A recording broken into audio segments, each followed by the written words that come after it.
is a real blessing and an absolute asset. So I always drum it up when I'm talking to people and selling Lockport. So I just wanted to say that. But I'd like to come down and do an acknowledgement, proclamation. Come on up here. And Mrs. Smith, can you come too as well? You know, my wife is a teacher, and so I understand a lot of the struggles that teachers have, and the amount of hours they put in. Everybody's like, oh, they got it so easy, summer's off, but they constantly work. They're up at night grading papers. They're constantly thinking of things through the summer. They go to trainings through the summers. I mean, so this idea that it's a big cush job, it really is a myth. And I want to thank you so much for your dedication, Mrs. Semple. It's just wonderful. And I thought she was retiring. She's not even done. So I will read this proclamation, and also thank you to Alice for bringing this to our attention as well. All right, so whereas Miss Susie Semple has been an invaluable second-grade teacher of the St. Denis School for the past 30 years, and whereas Mrs. Semple has prepared her students for their first reconciliation and first communion sacraments for the past 30 years, and whereas Mrs. Semple taught her students to love God as she loves God, and whereas every single student in Mrs. Semple's classroom has always felt special and blessed and learned to make others feel that way as well, and whereas Ms. Semple has attended and graduated from St. Denis School and is a cherished alumni member, and whereas Ms. Semple have left a lasting impression on every child she taught. Now therefore be it resolved by the Mayor and the Lockport City Council, Will County, Illinois, an open meeting assembled, that the entire community of Lockport is called upon to join together in celebrating the honorable teaching career of Susie Semple, a true asset to our community and to St. Denis School and Church. And be it further resolved that this proclamation be preserved and made part of the city records and history for future generations to reflect upon. And be it further resolved that a fully signed, sealed, and certified copy of this proclamation be presented to Susie Semple as a remembrance of this occasion. So thank you so much. Thank you. We do appreciate it.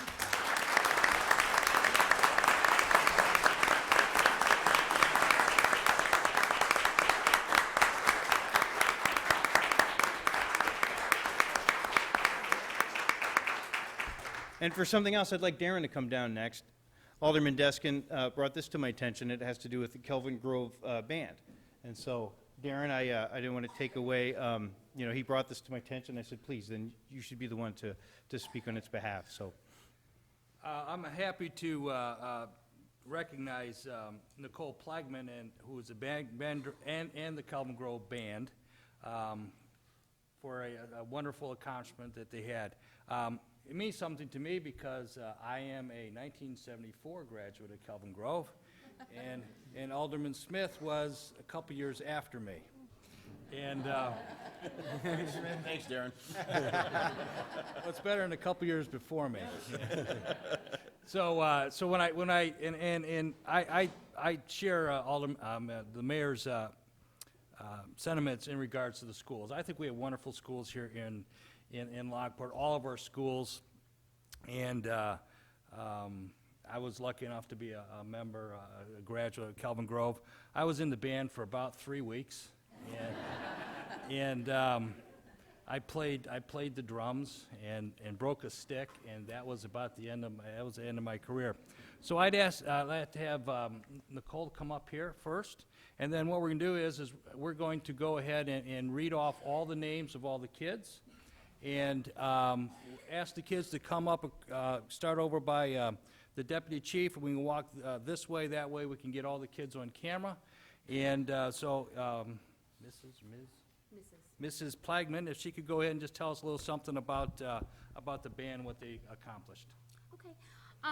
The Kelvin Grove Concert Band consists of 5th through 8th graders, and they've had a huge year this year. We started out by going to district contest with the IGSMA, which is the Illinois Grade School Music Association. There we received a Division I rating, which was 2 points away from a perfect score. Due to that, we were able to go to State Festival, and at the State Festival, for the first time in our school history, we earned the honor status, which is meaning that the top band of the day playing at our site. And then finally, in February, we sent in an audition tape to perform at the University of Illinois Super State Festival. It's a very prestigious festival that takes 8 middle schools from the entire state to come and perform there. And we were one of those 8 selected. So we did go down and perform there 2 Fridays ago now, on May 8th. And at that festival, the band performed beautifully. The performance will be archived on the banddirector.com performance, so anybody from years on out will be able to see our performance. So they had a wonderful year.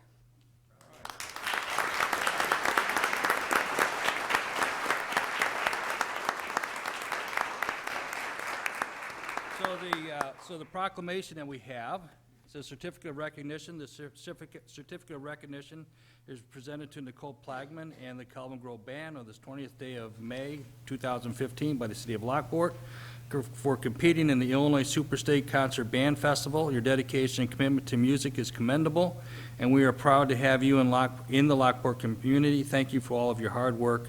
Stephen Strite, Mayor. All right.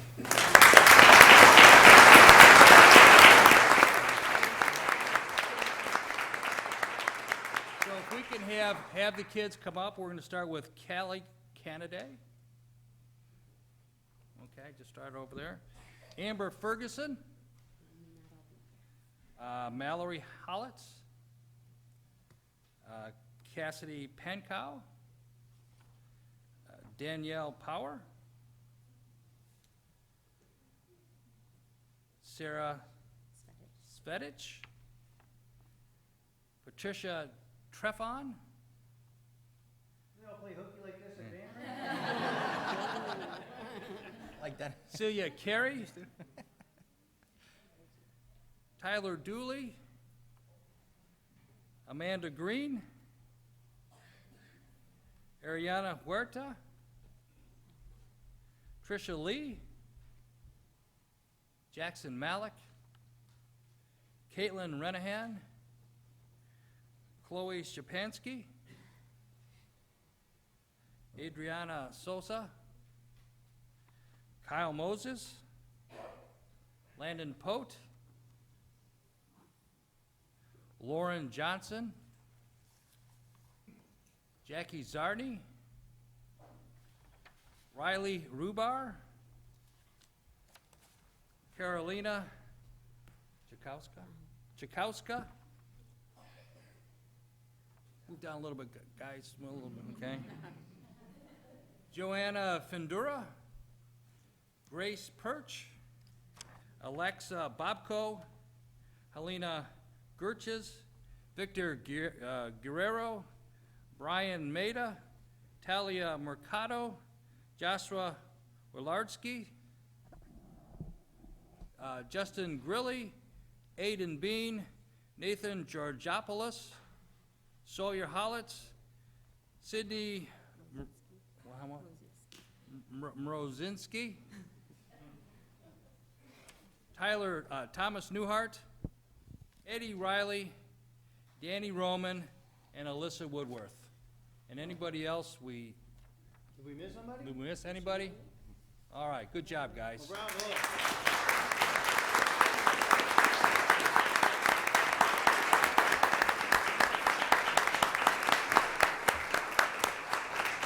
And look, congratulations for all your hard work. I really appreciate people who have musical talent because I have none. I always love people who do it, and it's all practice. So thank you so much. You guys all look lovely. Thanks for coming out tonight. And but I am disappointed you didn't bring your instruments. And I'm gonna say this, man, because this is the third time this happened. The wrestlers came out. I wanted to put Darren in a pile drive. The cheerleaders came out from the high school, did not do a cheer, and now you guys don't have your instruments. So next time we do this, whatever the count is got to happen. Thank you so much for coming out. It's our pleasure.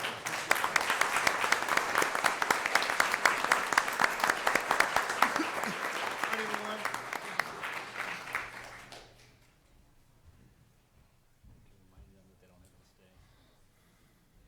And then if you want to hang out just for one more minute, I have one other acknowledgement that I'd like to do that's not on the agenda at all, and that has to do with Andrew Kramer. Andrew, why don't you come on up? Actually, stay down there. Good to see you. I like you in uniform. I haven't seen you in uniform yet. Look at sharp. All right. Andrew came to me a while back with an Eagle Scout project that he wanted to do, and Well, he wasn't sure exactly what to do at the time. He certainly wanted to serve, and he asked me if there was anything in the city. And I said, you know what, I do have a project that you could do. And so I ran it by him, and he seemed interested. So, Andrew, I'll let you speak about it.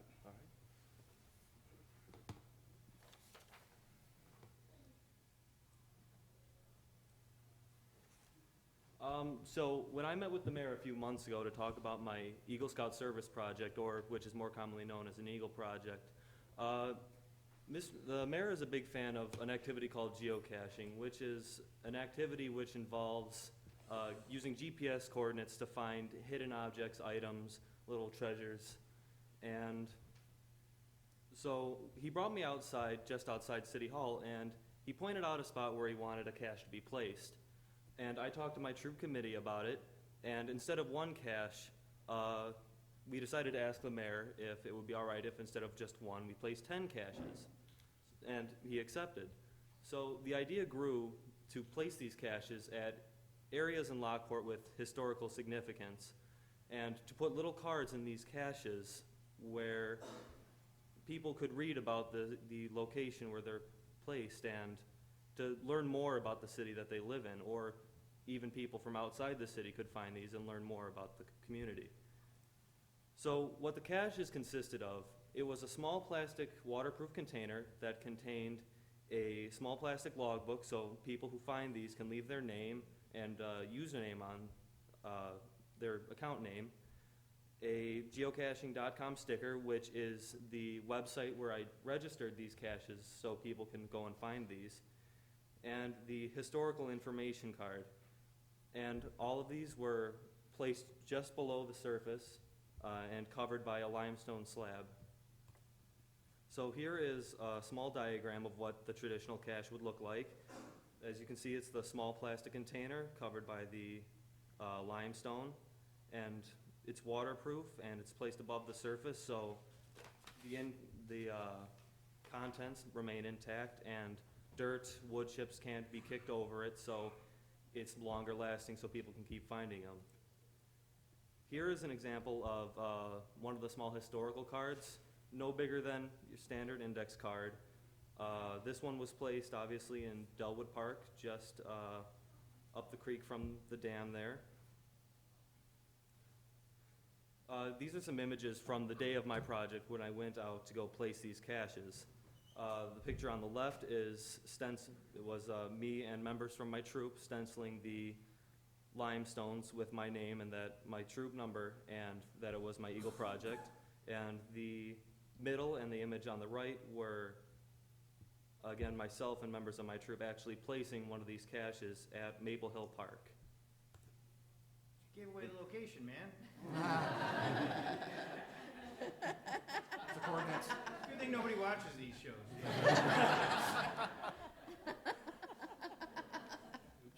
And these are some images that I took from my phone of reviews that people have gone and found these, and they left their remarks, comments about the caches. And that's all I have. Well, that's great.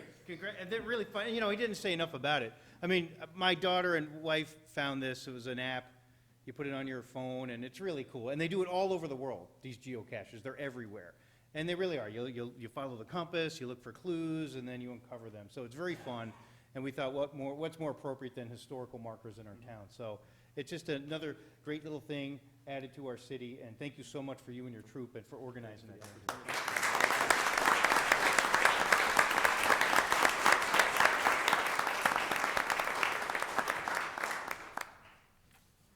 Well, everyone, thank you so much. You know, I know that the rest of the meeting gets boring, and, you know, if everybody gets up and leaves, no one here will be offended. But, so thank you so much for everyone who was able to come out tonight. We'll just take 2 minutes in case if people want to go. But by no means am I asking you to leave. It just, I know how this goes, so.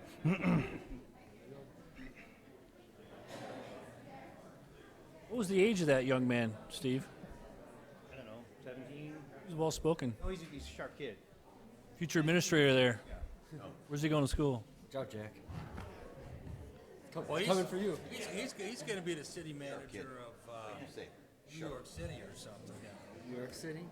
You know what's funny though? Somebody said our mics aren't working that great, and I was just talking to him. I can't even hear myself. You at all. Really? Yeah, your mouse isn't. Kathy, turn my mic up. Are they on right now? Maybe she turned them off just now. Is she back there?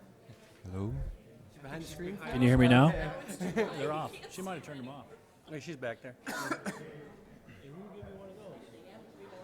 I know. Oh yeah, I just saw her head. She just moved a little bit and I could see her sell stuff. Thinned out, Coach.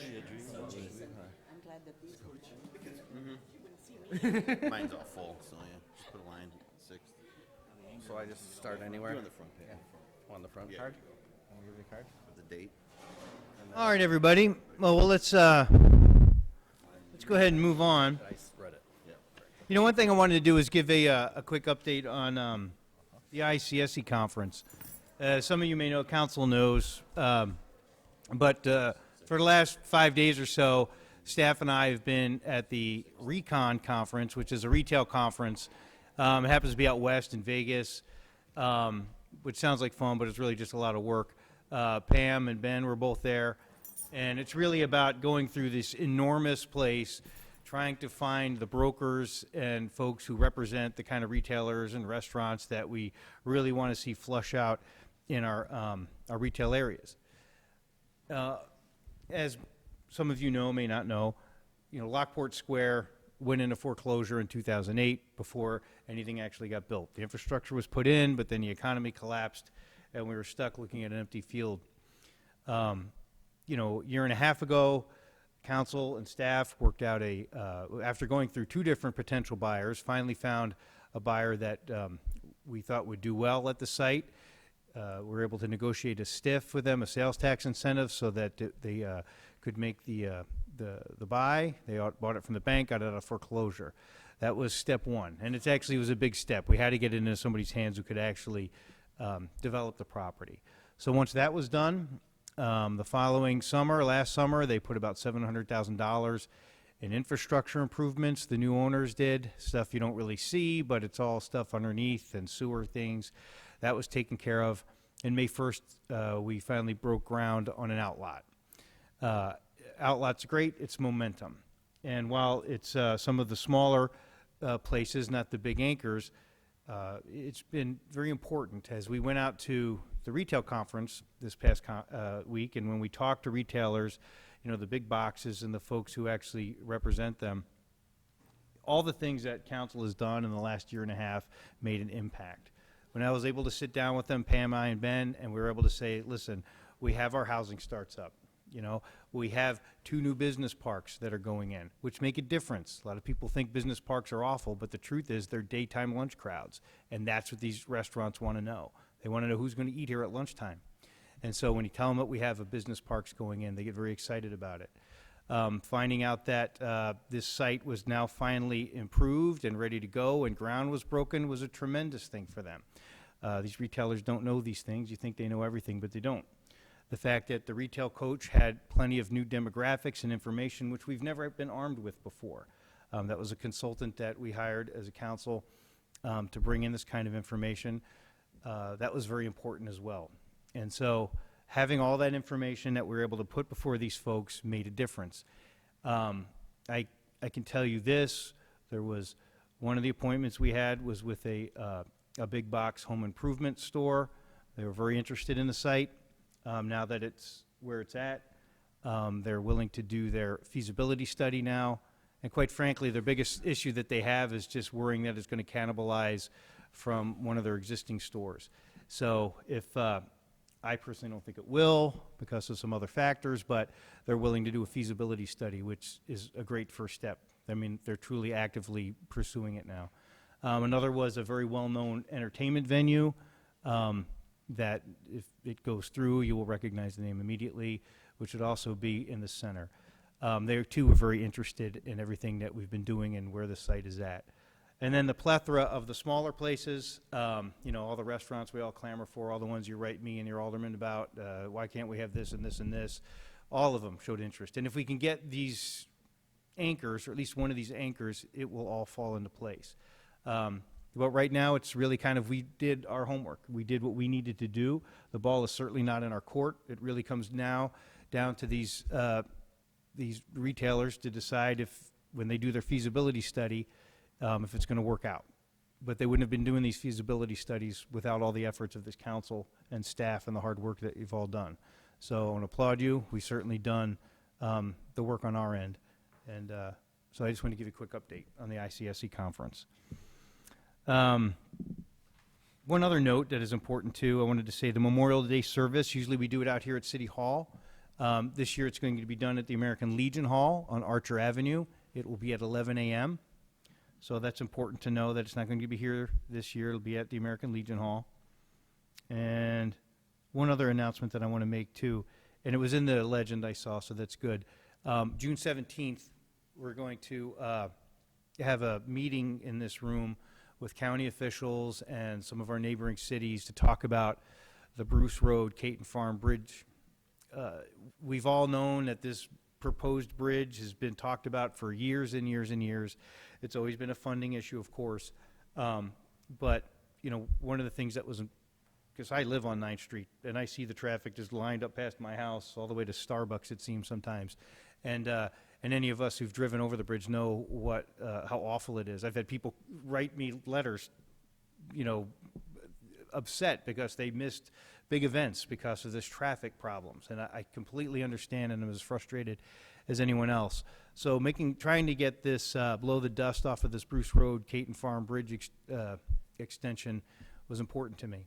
So we went to county along with some other folks and started to ask if we can't get this back on the table. Let's start talking about this. Let's make it an active project again. So county agreed to come out here, explain a little bit about the history and where they're at now and what next steps could be in order to get a little bit closer to making this happen. So if you're one of these people that wants to see the bridge traffic on the 9th Street Bridge alleviate with an alternative route, you should come out to this meeting. Let the county know. I'm going to invite, I haven't done this yet, but my plan was to invite Emily McCaskey and Pat McGuire, our state representatives. Let them understand the need for this and why it's important. And so if residents are there and can share these concerns as well, it makes a difference. So June 17th, 7 p.m. here at the council chambers. All right, that's all the big stuff that I wanted to say before we get into this. So tonight, we've got first on our committee of the whole agenda is the planning and tandem zoning case? case 2015-005. Oh, thank you, Mayor, members of the council. The planning and zoning case 005 is on your docket tonight. It's the preliminary development plan and special use for planned industrial development at the corner of 163rd and 355 next to Panduit. It's the tandem development team will be here. I just want to make a couple of housekeeping notes. Tonight we'll be discussing the zoning and special use on committee of the whole, and that's pretty much pertaining to zoning, which it's been zoned since 1990, and it's consistent. Their petition is consistent with the M1 use. We will be bringing this back for City Council's approval on June 17th, because we will be bringing the development agreement portion of this plan with all the road cost responsibilities factored out with engineering on June 3rd. So we've kind of split the planning, zoning, and the road responsibilities up into two pieces, but both will be coming together for final approvals on June 17th. Okay. So with that, we'll have the petitioner, Paul, come up and talk about his plan. And then I think we're going to have Christiana talk about the planning and zoning presentation and staff comments from that. And I believe we do have some public comments that have been turned in, and one of them would even like to share a PowerPoint. So we'll just get through all those one by one. Yeah, no doubt. And if I'm right, I've got Bill and Aaron are both the folks that want to talk about this particular project. And just, just quickly before you start, we've all, as alderman and mayor, we've get the emails and we see the concerns.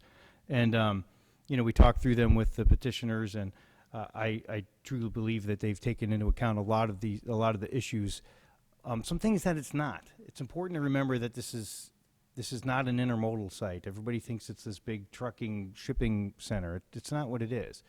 Kind of these big box business centers is the way business is these days. And so it's a place where people work, and it's good. Like I also said earlier, it made a difference when I talked to the retail brokers. They want to know what the lunchtime crowds are. A lot of times people confuse these buildings with 3 guys who run forklifts, and that's it. And that's not what these business campuses are. So it's, and also another thing too, a concern that I hear oftentimes is it's going to destroy our property values. I have not been able to find a case yet, and when I've talked to other mayors, where it destroys anybody's property value. It's like a myth. Everybody thinks it does, but it doesn't.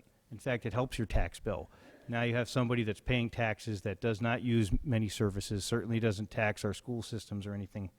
So there's a lot of good things about it. But we do hear the concerns, and we do take them into account, and we do talk about them. And so without any more, I'll let the petitioner go ahead and speak. Well, thank you, Mayor, and thank you, City Council, for hearing our petition. My name is Paul Ahern. I'm the president of Tandem Development Group, and we're back here after a concept plan review back a couple months ago with our preliminary engineering. On the site here, you can see the site is 38 acres. It's adjacent to the Panduit facility, right on 163rd Street, just west of 355. This next slide shows the traffic pattern that will be used to get to the business park. And here is the plan that we've now revised, really from the feedback we heard at the concept review plan process. First thing we did is we eliminated the 400,000 square foot large double-loaded cross-dock building. We heard council and planning commission loud and clear that that was something that they didn't want to do. We reduced the number of buildings from 3 to 2, and both buildings are now single-loaded. We've also reduced 134,500 square feet, or a 20% reduction in the building area from 658,000 feet down to 523,000 total square feet. We've lowered the density. The building land coverage has been reduced from 39% to 31%. We also have put, as you can see, on the east and the west side of the site, a 60-foot landscape buffer on either side of the building. And then we've also increased the landscaping ratio up to 34.44%. So it's going to be a very heavily landscaped project. The changes we made from concept plan as far as access goes. We now have a common dedicated road down the middle of the site that will be managed by the association or the building owners. It will not be a public road that Lockport will have to manage and maintain. The East Vehicle Drive, which we didn't have before, that was actually a IDOT right-of-way that we would have taken more than a year to get through. But staff here in Lockport is working on an assignment of it from IDOT, where we now can put the east entrance there, and we'll line that up with the new Sagebrook development. We created separate traffic flow between the trucks and the cars, which is a very important thing for marketing of the property, and then also for the safety of the occupants. We've separated the buildings into 2 separate lots, and that will give us more of a corporate image, and we should be able to attract more corporate-like tenants, and both of them will be very well landscaped, which we'll talk about. And then we've eliminated the westernmost truck access due to the proximity to the Panduit's eastern access. The construction of the Lockport Business Center will be 2 state-of-the-art, very high-image, energy-efficient buildings of 282,000 and 241,000. The property will feature three-tone painted architectural quality precast panel construction. We'll have many sustainable energy concepts in the building, including the mechanical systems, T5 fluorescent lights, fixtures with motion detectors. The project will be ideal for smaller tenants between 50,000 square feet or larger tenants up to 280,000 feet. The development should attract tenants from everywhere from Main Street to international corporations. Really, the big feature that we're going to separate ourselves from all the other developments in the area is that we're going to have 737 car parking spaces, 1 per every 712 feet, which exceeds the city's requirement by 10%, and really other cities' requirements maybe even 20-25%. The larger parking ratio should attract companies with a higher office use, more skilled industrial employees that will come to Lockport. Today in the marketplace, we see a lot of packaging for some reason. There's packaging companies all through the southern area here, pharmaceutical packaging, food packaging. They bring a lot of skilled workers, they bring a lot of design people with them.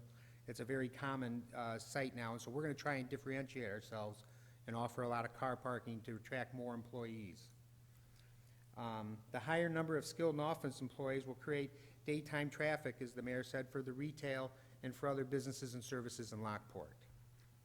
The landscaping plan, which is really, I think, a feature that we have here, is, and I think we have there's the landscaping plan there. Here's the precast panels. Here's what the elevations of the building will look like. I had skipped that when I talked about it. The landscaping plan will really be abundant. Being mindful of the neighbors and really being and stressed or pushed by the Lockport City staff to really green up the site. We have created essentially a green belt around the entire site. First, the buildings are set back 300 feet from 163rd Street, creating a green buffer with the detention pond and the landscaping. Second, the detention ponds are really going to be an architectural feature and will be planted with native plantings. Both buildings are set back 100 feet further than the Panduit site that's right next door, so they'll be 100 feet farther back from the road than Panduit. And fourth, there'll be a 11-foot-high precast wall that will be landscaped to shield truck courts from 163rd Street. To give you an idea of what we think, you know, our architect really supplied us with these, and these are some of the concepts. You know, the buildings will be similar to this, of this color right here, set back behind a large detention pond. You know, these will kind of be the environment that we're going to try to create, or they're really designed to create. There's another building right there with the offices out front. They're going to be, you know, I'm an industrial building developer and I own office buildings too. They are good-looking buildings and they will be done very nicely, and, you know, we're going to use earth tones rather than louder colors, and it should be very attractive and really finish off that corner there.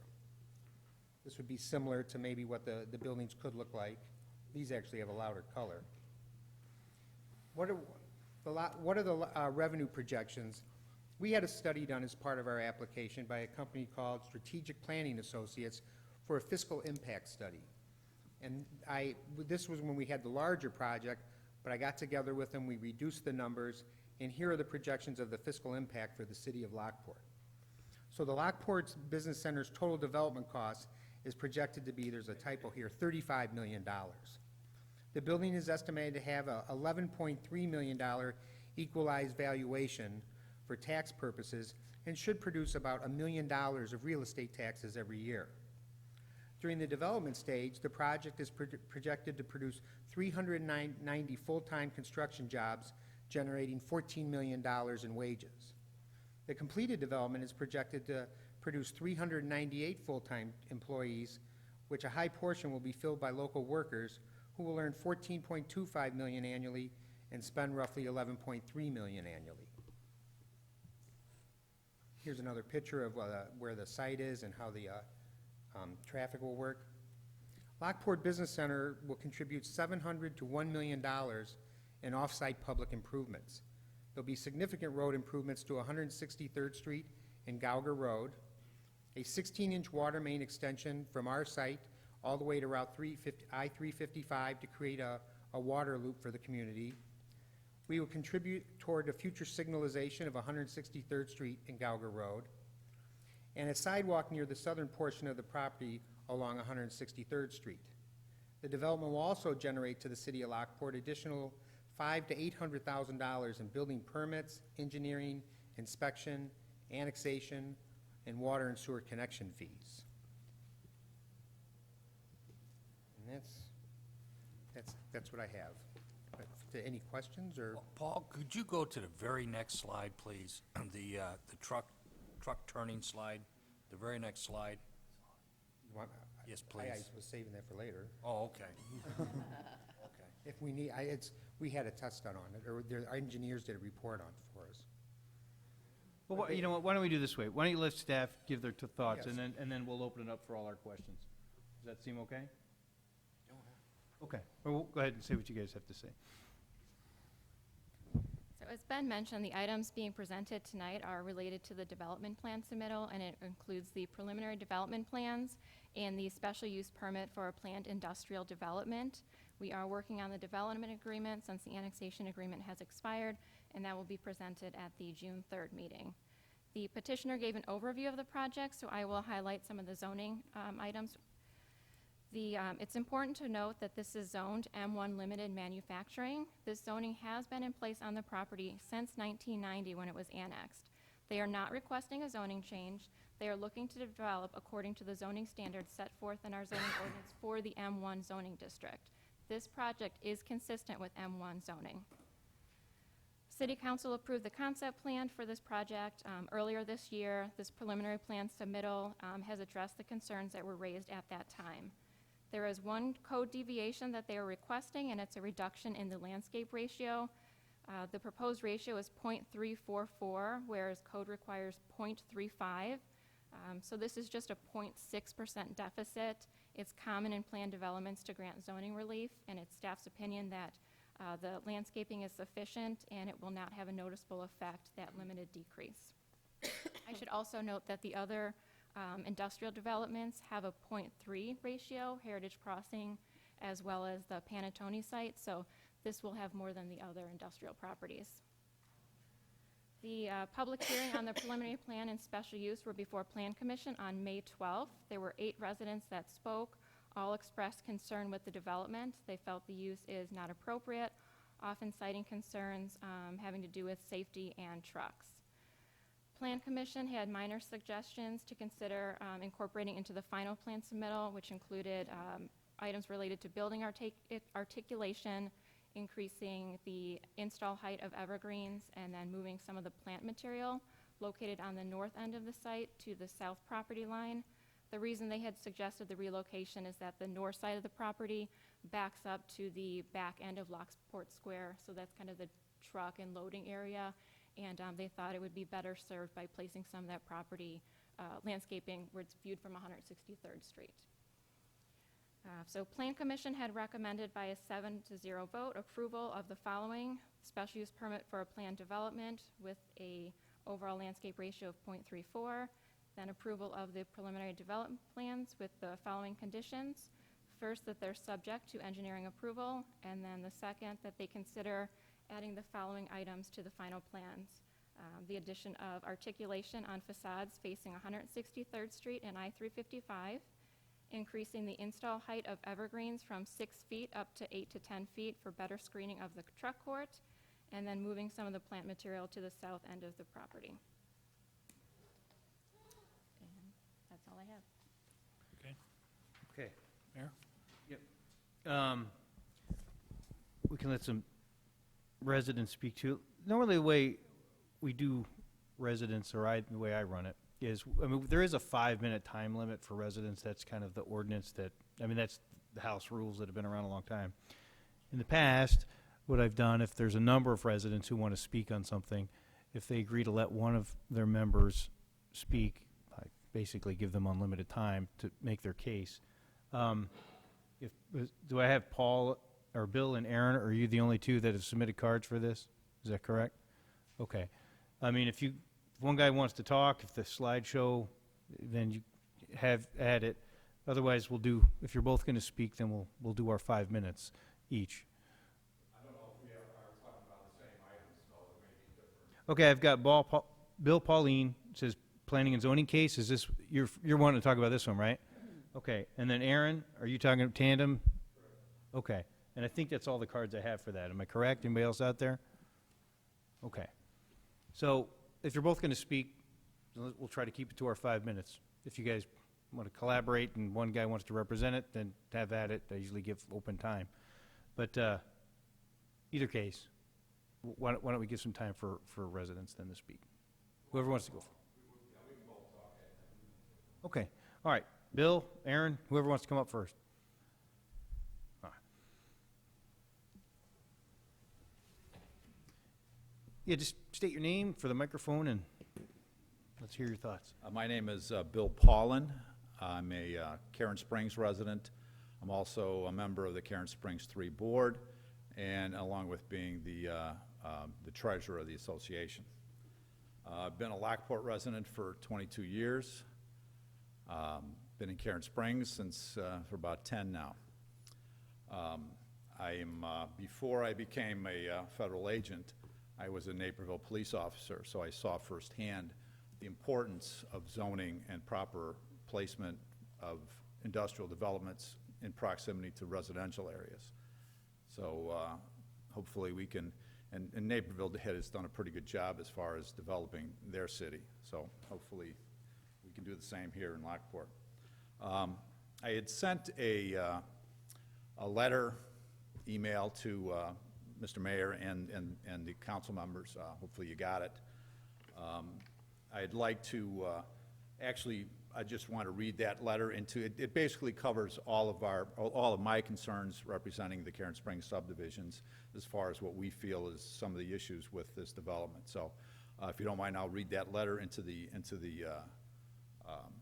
record so that it's on there. So, and then I may have a comment or two afterwards.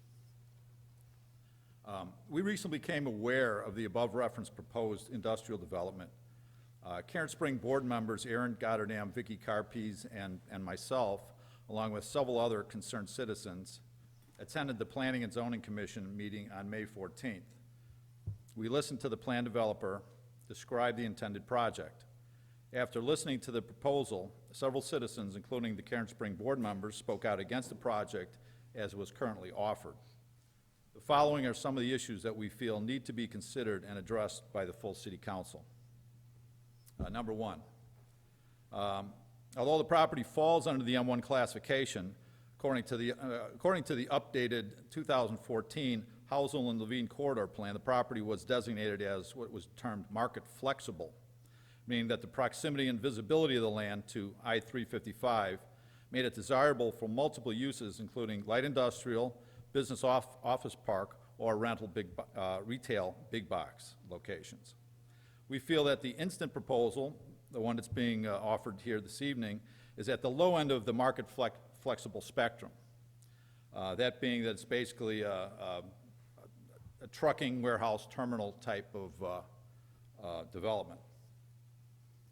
Two, the location is within 2 miles of the Heritage Crossing development near 143rd Street. The Heritage Crossing 220-acre development is of similar purpose and more attractive to upscale tenants. There's a strong possibility that the Tandem project, which is 38 acres, will have a difficult time attracting tenants due to the availability of the space at Heritage Crossing. 3, the location proposed by Tandem presents significant logistical issues that were raised at the Plan and Zoning Commission hearing. The proposed access points to the complex are both located off of 163rd Street, which means that the heavy semi-truck traffic will exit I-355, proceed south on Gauger, which is a 7-ton limit, and turn right, which is west, onto 163rd Street, which is an 8-ton limit, turn right again onto the property. Several knowledgeable citizens spoke of the difficulty of these trucks will have making those right-hand turns. In fact, it was mentioned that it would be virtually impossible for them to make those turns without going into oncoming traffic traveling in the opposite direction. When asked about the issue at the Planning and Zoning Commission hearing, the Tandem representative said that they would provide funding to assist in making road improvements, but that the intersection improvement was another developer's responsibility. I think that was the Panattoni one. It was also brought up that there would be no adjustment to the intersection because of the tollway bridge.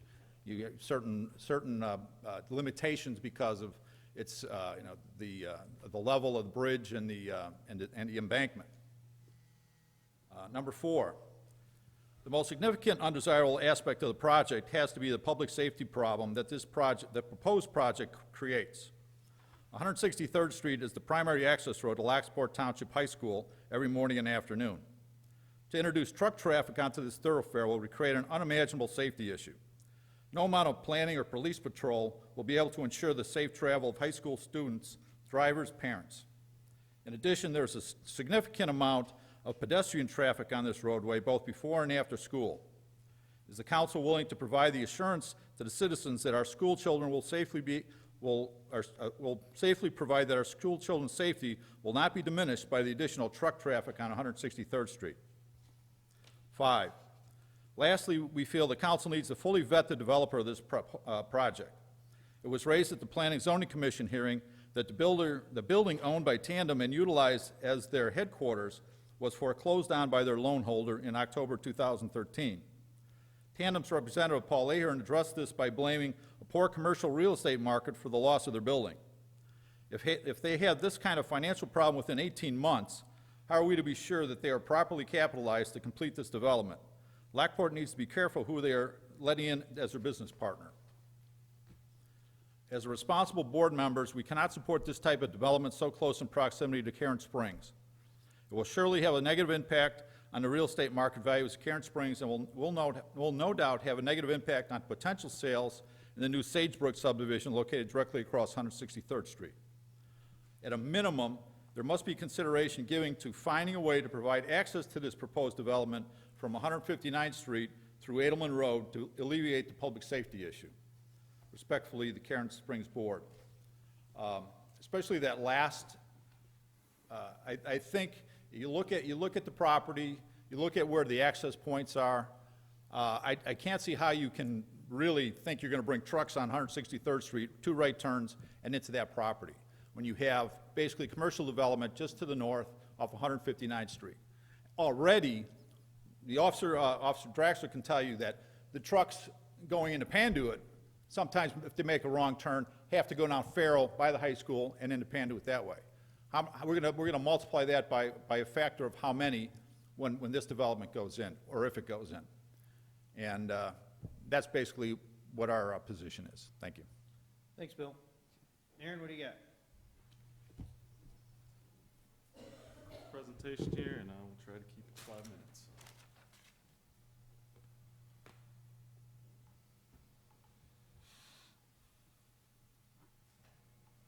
My name is Aaron Sully. I live in Cairn Springs, and I'm not inherently opposed to this development. I think Lockport needs development. It's next to the Panduit building. Let's face it, Panduit building isn't exactly a pillar of modern architecture. This building looks better. But I do have 2 very specific concerns, especially, Mr. Mayor, after your opening comments, where I fear we may have been misled a little bit about the nature of the businesses that are going to come into this place. But first, a small issue about that came up. I wanted to make sure the City Council and the Mayor knew about this. Tandem showed several attractive pictures. I don't know if you guys noticed in his slideshow, the architecture pictures. Beautiful pictures showing the building reflecting off, pristine ponds. A Planning and Zoning Commission member, not a member of the public giving their comments, noted those call for detention ponds, not retention ponds. And if you read the minutes, you'll see there's confusion about it. Even one of the zoning board commissioners looking through the preliminary designs and seeing fountains and aerators suggesting retention ponds, not detention ponds. So we have to wonder if you see any of these attractive pictures. To me, I looked at it, I thought, you know what, this isn't going to be so bad. This building looks good. But a retention pond has lots of water. A detention pond can be a grassy depression. A retention pond can have fountains and aerators. A detention pond can have nothing or weeds. A retention pond, just is going to look good and inherently match those pictures that we just saw, but the plans call for a detention pond, which doesn't even necessarily have to contain water. So just please keep that in mind, and if that's the presentation we're getting from Tandem, it raises some questions in my mind. But that's not my main reason I want to talk today. Quick note about me, my degree's in engineering, computer science. I've done IT consulting for 15 years, and a significant portion of that was for the logistics industry. So I've worked for probably about a dozen different freight shipping companies, both over the road, intermodal, and especially LTL, which is going to be very important for the rest of what we're talking about today. These are just some of the clients that I've worked for. So I just wanted to establish that I have a background and intimate knowledge, especially of LTL operations. And as you said, Mr. Mayor, the trucking commission, or the zoning commission meeting, I highlighted, it looked like a trucking terminal. I use that word, trucking terminal. And the gentleman from Tandem, as well as the chairman of the zoning board, also pointed out that's not a trucking terminal. A trucking terminal building is very narrow. It's a cross-dock facility with truck bays on all sides. And you know what? They're right. But what I should have used, that's just semantics, the language I should have used was distribution center, freight facility, or trucking facility. Another comment that Tandem made was trucking companies be much more likely to look to Joliet or Bolingbrook than Lockport, just due to the more heavier industry nature of trucking. However, if Lockport's not ideal for trucking, if, as Tandem stated, trucking would prefer Joliet or Bolingbrook, why did their original plan include a large third cross-dock building? If they didn't think Lockport's attractive to trucking, why would they ever bother presenting that original plan that had a huge cross-dock facility? It makes me question their intentions. So finally, LTL. This development is absolutely perfect for an LTL carrier. Quick definition, LTL means less than load. That means trucks loaded up, 6 to 12 different deliveries. They roll out of the distribution center. They drive to whoever, an area around Rockford maybe, Chicago, wherever. They make a bunch of deliveries in that area. Then they make a bunch of pickups in that area. It's called less than load because it's not a single customer in the truck. That would be a truckload. LTL picks those loads up, brings them back to the DC to unload, and if there's time, goes out and does it again. DC is a hive of activity with trucks loading and unloading from early morning to late evening. Thankfully, they usually don't operate overnight because they can't make deliveries in the middle of the night. So having that background, I believe this is perfect for an LTL carrier, but don't take my word for it. Let's look at a real LTL DC. This is N&M Transfer, located in Neenah, Wisconsin. We have a dock facility here. We only have 73 dock doors. Lockport Business Center has 106. N&M Transfer only has 250,000 square feet. Lockport Business Center has 500,000. Both have dock doors on two sides, car parking on one. And if my graphic design skills were better, I could have glued the two sides of the building together, and it would look almost identical to N&M Transfer's distribution center, only bigger. N&M Transfer's fleet is 300 trucks operating on just 73 dock doors. Keep that in mind. So, why do I think this is attractive? Dock doors, 33 more than a 300 truck carrier. We've got 106 dock doors here. That is a ton. Space for racking, facility has twice the square footage than N&M Transfer. We got a lot of warehouse space. N&M's running into issues where they needed to expand. I'm afraid that this is really attractive to an LTL carrier. And you don't get much better. You know, Mr. Mayor, I'm sure you're trying to sell Lockport to everyone around, and I bet a selling point you use is our highway access. That 355 highway is a gateway to Illinois. We got easy access to 55, 88, 82, 90, 57. Most of these trucking companies operate in about a 3-state area, 4-state area, so they need quick access to the big highways. But this is the big one. Proximity to the highway. You saw on the gentleman from Tandem's graphic, 1.5 miles to get from the dock door to the highway. That is absolute gold. That is precious to an LTL carrier. Every minute spent going 10 miles an hour instead of 60 miles an hour is $1 lost. This site has among the shortest distances to the highway anywhere on the I-355 corridor. This is prime real estate for a trucking company. So Lockport, what have we really won if this development goes through with no restrictions?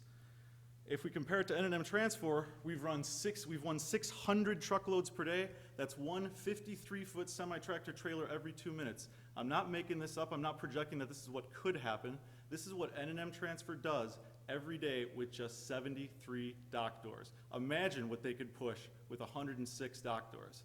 And I would wait for the rest of these trucks to come into their screen here, but in fact, this is only about 400 trucks, so we'd have to wait a bit longer to get an additional 200. So, as far as I can tell, there's nothing to prevent an LTL carrier, like the next N&M Transfer, from rolling 600-plus truckloads per day out of this facility. Again, imagine a 53-foot trailer rumbling down that road every 2 minutes. And it's zoned for that, so why wouldn't an LTL carrier move in there? And as I've laid out, Tandem themselves supported that this is attractive to a trucking company when they proposed a third cross-dock building at this exact location. And fundamentally, the reason you build 106 dock doors is so you can unload 106 trucks. It's not so that you can attract a corporate client. It's so that you can attract a client that has 106 trucks that simultaneously need to load and unload. So I'm asking the alderman and the mayor, stand up for your constituents. I understand the zoning is in place. I understand this building is underway, this development's underway and has momentum. But if there is anything you can do, restrictions on the kinds of tenants that can go in, restrictions on the noise levels, on the truck volumes, hours of operations, any special permitting, any new ordinances, brainstorm it. I don't know. I'm not a lawyer. I don't know what is legal or not as far as things that could address preventing an LTL carrier from moving into this building, because I'm telling you, it is very attractive to an LTL carrier. Tandem says this building's not meant to attract a trucking company. Let's assume that that is true. Let's take them at their word. If we take them at their word, they shouldn't mind restrictions that would impact only a trucking company. So that could be a win-win-win. Lockport, they get their development, Lockport gets a new business, and the residents don't have to deal with trucks. So certainly, Tandem would not be opposed to restrictions on trucking or rolling trucks, any quantities around that. So that's pretty much all I have. Since I'm new to the city council, I had one quick question. And is there any special restrictions as far as press or recording devices or anything like that at a city council meeting? No. Okay, good. Fox News Chicago nightly news producer expressed an interest in this story when I talked to him. His name is Jim Selly. My name is Aaron Selly. Thank you for your time. I don't know what the point of that last thing was. But, look, Paul, one of the things that, or Aaron, I understand the thing about, they originally came with three buildings and they changed it. If we're going to ask them to make differences and they make changes, I mean, that's the beauty of it. They've made some changes to it. So if you're asking them to make changes now and they make changes, you can be endlessly skeptical, but, I mean, I like working with people, and so far they've done well. I think the right thing to do now is to have Mr. Ahern, is there anything you want to address, or do you want the council to ask questions?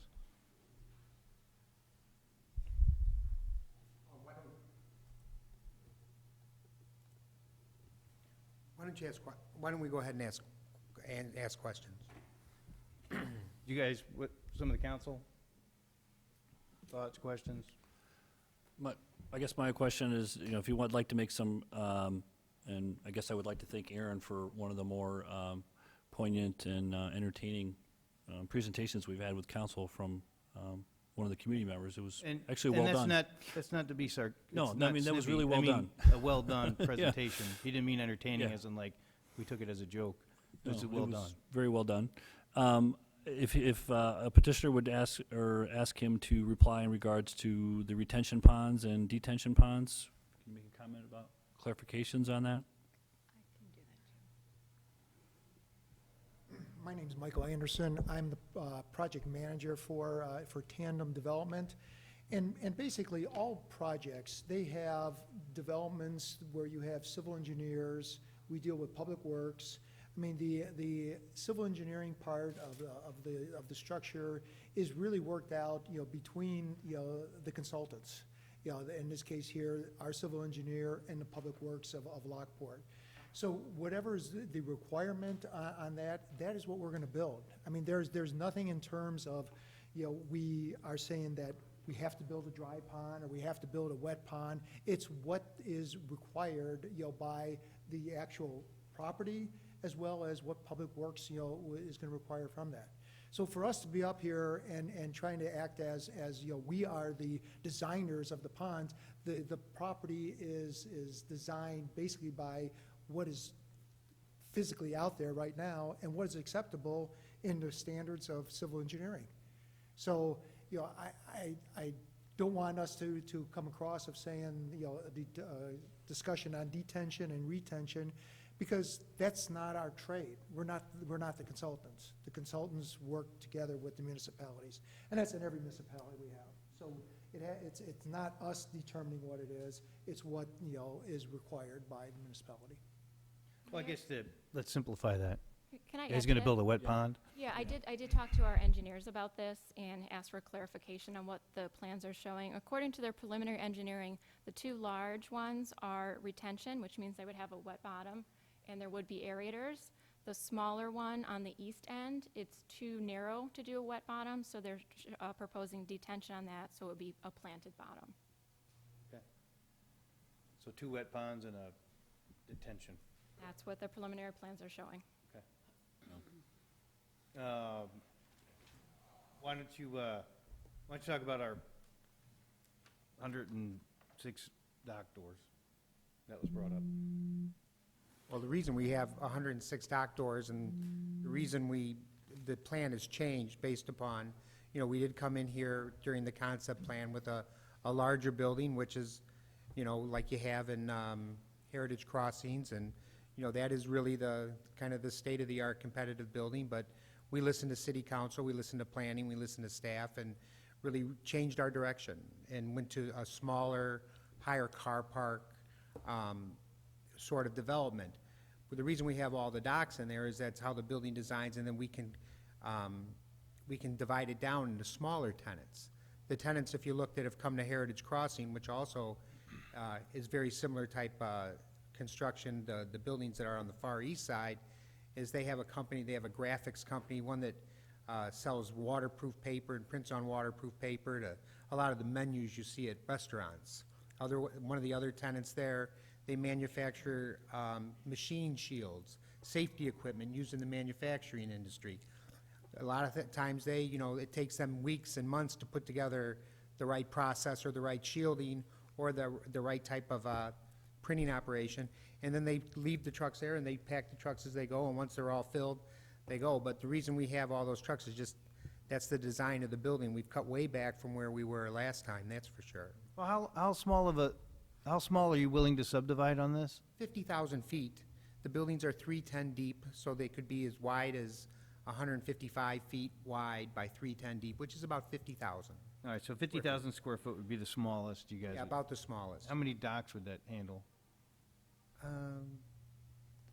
We have, we have 107 docks for 500, so 50 would have 10 docks, maybe? Okay. Okay. You know, 8 to 10. I think he brings up a good point about, you know, market dictating different types of uses today. We see this at ML, where they have even larger buildings and they're getting occupants signing that aren't bringing in as many trucks as Aaron had brought up. You know, we could use the example of as the NM company in Wisconsin that's this type of shipper that uses a lot of trucks, but we could also find just as many users that have different types of uses in those buildings that don't bring that many trucks. So although I thought, you know, the point was made, I think you could make a point in the other direction. You know, and part of this leads into my comments from Bill's comments where let the market dictate, you know, the flexibility. Yes, it was in that study that it could be flexible, but that is flexible both ways. It could go into the use that it's also being stated for. In regards to being 2 miles from ML, you know, again, let the market dictate the growth in the region. It's the petitioner's choice to bring this type of development in. I'm sure they're talking to customers and potential tenants already before they decide to spend this kind of money and investment in Lockport. Truck traffic on Gauger will be improved to truck standards. I know they mentioned the 6 or 7 ton loads. We discussed that at Planning and Zoning. Bill was there. He should have remembered that. We discussed those items, that these roads will be improved by the developers, both Panatelli and Tandem. That intersection will not be widened or improved. The current intersection at 163rd and Gauger was built by IDOT and Tollway when it came through. So certainly, if you want to show the next slide here, Paul, certainly it can handle a truck turning radius as it was designed to do so by the Illinois Department of Transportation. Safety and proximity to schools, you know, that's kind of typical fear-mongering that we see at some of these meetings about trucks in the community that I just don't find to be as pertinent, but, you know, it's a point they made. And, you know, this is a development that had a market study in regards to traffic issues, and it says that they don't need to make any enhancements to that intersection at this time. The only thing that would be added would be a signal once the traffic increases to the point that it's warranted. That's all the comments I have. Yeah, one comment I'll make about the possible use of retail space. Bill, I'm going to tell you, after talking to the retailers for 5 days, they would never consider that space. They just wouldn't. It's too hard to get to. I'm pulling teeth just to get them off of 159th. The idea that they're going to go back and drive all the way around Gauger, they would just never do it. They're just not. And then talk about cars. Cars can hit people just as much as a truck, but it wouldn't fly. That's just from my experience talking to these guys for the last 5 days. The only comment I have, what would trigger, reading the notes, what would trigger that signalization, that corner? I know it's going to be, you know, I think there's 3 entities involved in that, or 2, but what would be the triggering fact of signalization? signalization? I guess if you're asking me what that traffic count would be, I don't have So like that. traffic count, then that's how they do that? Yeah, I think it's basically traffic counting usage that they have and project, and that number can be restated and restudied at any time that anyone chooses. We could have developer do that again. That intersection, the cost for that signal will be shared with developers from MI Homes, if you recall, is putting money in, Penatelli's putting money in, these gentlemen are putting money in. So in likelihood, we'll be applying for a grant just like we did at the signal just on Division and Gauger, and probably have to get 80% of that funded by someone else, which is great. But again, until that's dictated, I don't think it's a good idea to file for the grant too early. I agree. Mayor, if I can say, as a Karen Springs resident, I echo what you guys are saying. I totally understand that. I live there also. I would love for that all to be farmland behind me forever, and I enjoy that, but I know it's zoned M1. I know it's gonna develop. It's the goal of the city is to grow so we can have a better city and more retail, and these are all puzzles, pieces to that puzzle, and it's going through there with that. So I do understand what you're saying, but in terms of the city, and it meets all the zoning requirements and everything, that it's very hard to think elsewhere. And I'd love to sit there and say, you're gonna get this type of trucking person there, and that's who you're gonna, lease to, but it doesn't work that way, as much as the mayor's echoing that too. It's really tough.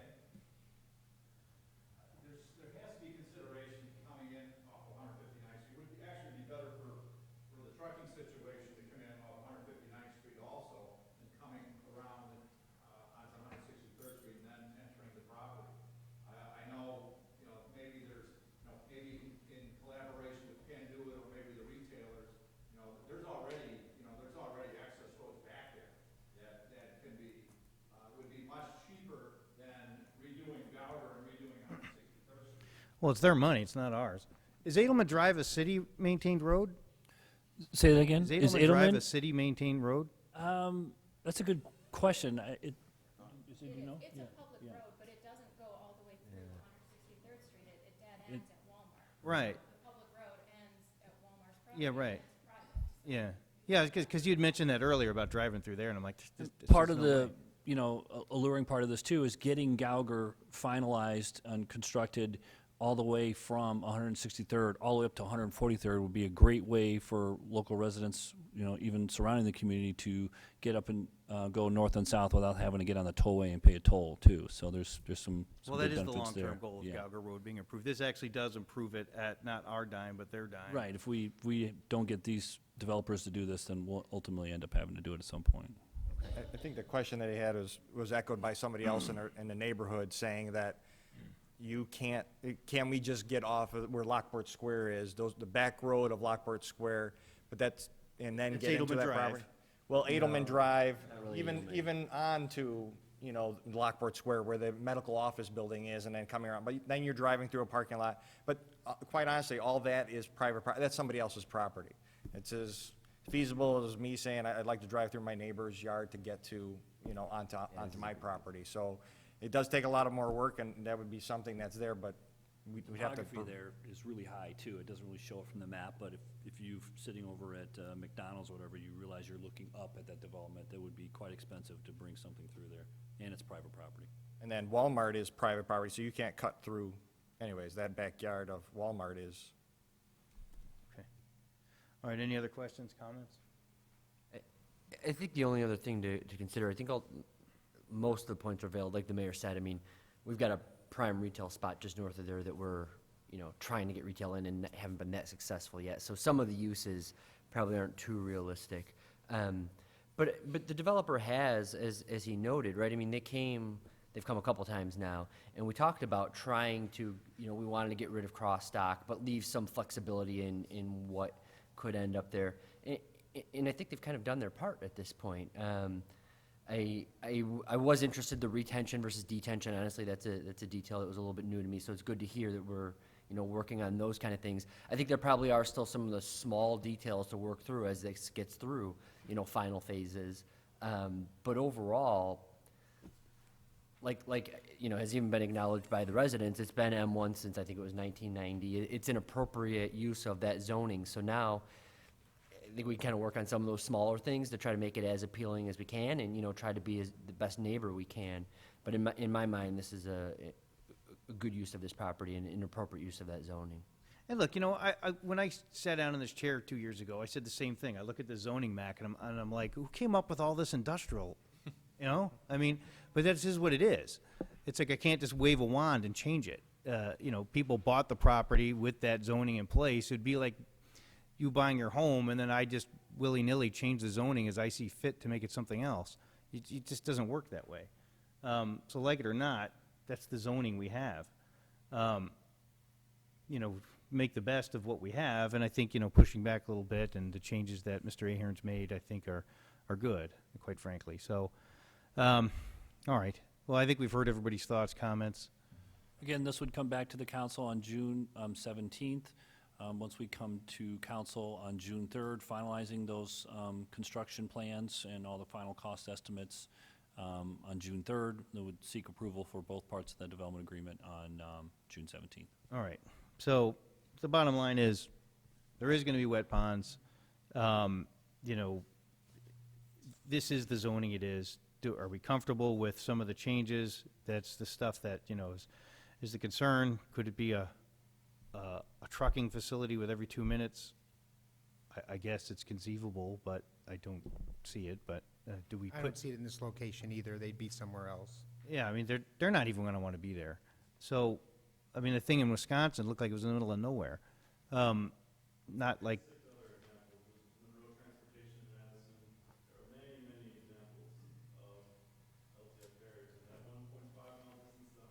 Well, and like you said, like you brought up, they'll go to ML. It's right there. So if it's easier for the the trucks to come in and out of there where it makes more sense for them. Personally, I see this as a little bit different sort of opportunity we have to market to a different kind of user, a different user than ML actually. So a little higher end with more employees, which I think is positive. So, all right. Well, why don't we? So, do we want to put this on as an action item then for following week or following? It would be on, I think we should wrap them together on June 17th. So it would Okay. be an action item for your approval on June 17th. Okay. Once we get the development agreement hammered out with legal and engineering and present it to you on June 3rd, then the Okay. two pieces will be together for your final consent on June 17th. All right. So we'll June 17th is when we'll do any kind of final votes on this then. Okay, All right. thank you. What's next? Next item, Sure. Mayor and members of the council, the next item is CA1. It's a development agreement between Legacy Events LLC and the City of Lockport for a development on a haunted house facility, and including Resolution 15041. And I know that, I think Tom and I will probably go back and forth a little bit on a couple different parts of this. The first thing we wanted to talk to you about is again, a little housekeeping where this evening we are going to be discussing the actual zoning and planning approvals so that they could seek a permit and to get started with construction tomorrow again. And then we will be bringing you other portions of this on the development agreement for the road and the cost expenses affiliated with that. We're going to talk about that tonight a little bit, but then not ask for your approval until June 3rd on the road. So getting right into it, Mayor and members of council, this is, and I know that petitioners are here, so we'll go through the kind of the opening comments here with staff and Christiana. We'll go through some zoning and plans. We'll have the petitioner come up and discuss the project, and then if there's any public comments. Well, and I'll make a few comments too, just to Sure. start it off. With a few months ago, Legacy and the Haunt, they came to us with a desire to be open up, this season. With the season is kind of the Halloween season. It was a tight deadline, but staff and I found a way to make that work. They had asked if they could move some dirt around, and we were okay with that. Quite frankly, I try to be a pragmatic person, and this is an old area of Lockport that's between two junkyards, and quite frankly, the only reason it's been anything of substance is because of all the work that Legacy has done over the last year and a half. I think they pulled out 3,000 tires out of there. They cleared out tons of junk, straightened out the road. I mean, they've done a tremendous amount of work at their own expense. And I think they've done well down there by Lockport, and so it seemed appropriate to us. And I very much, believe in their quality. I've seen what they do. And also having talked to John, the other petitioner who's organized this haunt, I've seen it, and he invited me over to the one that he's put together in the past in Crest Hill. And quite frankly, man, I had never been to it. I thought it was a couple guys with hockey masks walking around an empty barn. And amazing work what you do. Very impressive. And so, I understood the need to move quickly on this, and it's kind of been my philosophy. I think, got maybe a little out of hand, and we talked about this, which is, understandable. Buck stops here. I blame myself for opening up that. But the truth is, we had to stop what we're doing. Let's slow down. Went to planning and zoning, passed by, a nice healthy majority over there, 6-1. And in order to allow this to still meet that tight deadline, to be open in time, I've asked if we can review this project and vote on it tonight. I'm okay with that as long as we peeled out the road part of it, which is the $125,000, which we'll talk about separately. But I think we've all discussed this project and many times as a council individually, and we all agree with it. I think we're all very excited about it. I think it adds a great benefit to the city of Lockport and a piece of property that would have sat as is forever, quite frankly. I can't think of anything else that would have gone back there that has any kind of a positive impact like this will have, putting 50, 60,000 people out on the State Street, over the course of a season where they're actually coming to Lockport for entertainment, and, the likelihood of them using our services afterwards are high. So, anyway, so that's just a little bit of the background I just want to kind of set up as we go into this, so. Okay. Thank you, Mayor. So again, I'm going to speak a little bit about there's two items of resolutions that you were included in your packet. The drafts are attached. One is a development agreement with Legacy Events. The other is an intergovernmental agreement with the Park District, because this is actually Park District property in conjunction with the Illinois Department of Natural Resources. And again, Legacy Paintball currently operates on the Delwood West Park. This would be an agreement with Lockport, the Park District, and the petitioner, Legacy Events, to construct and operate a haunted house facility on the property adjacent to the paintball park. This is on the very south end of Delwood Park West. And so we've got the two agreements in there that we'll go over a little bit tonight and then bring back to you on June 3rd for approval once we've vetted the money and everything on it.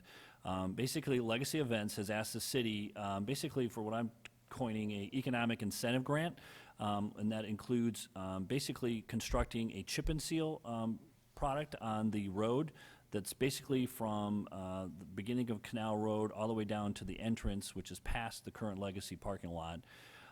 We're estimating that this project could be done for about $125,000.